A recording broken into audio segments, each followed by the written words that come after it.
Hi there, quick episode of Double J's List here, kind of a mess.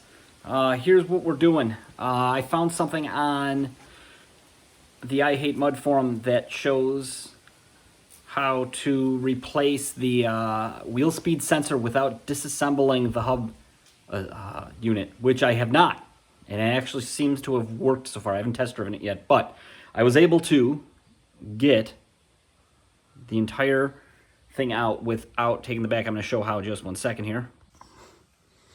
All right, so what I found, this is what the wheel speed sensor is right there. And what happens is you normally would have to take the rotor off, which means doing the bearings, the caliper, all that kind of stuff. And then you got to tap it out because it breaks off. This one did indeed break off, but instead I used picks and a hammer and kind of just, it took a little bit of time, but peeled away all the stuff that was on the inside, mostly this copper wire. There was like a magnet and broke away the plastic. And then I took my Dremel tool, made the hole a little bit bigger because it was a mess.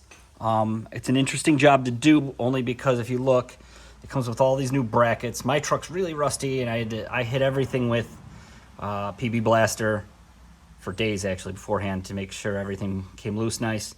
It comes with all the brackets, the wheel speed sensor going all the way up. I took one piece off and then would replace it rather than taking the whole thing off. That way I knew how it was routed, and it's routed exactly the same, going all the way back up to the harness, which is actually under the hood. All right, like I said, quick episode. Please like and subscribe.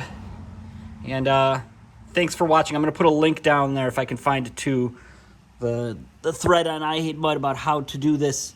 Hopefully this helps somebody out there. Thank you.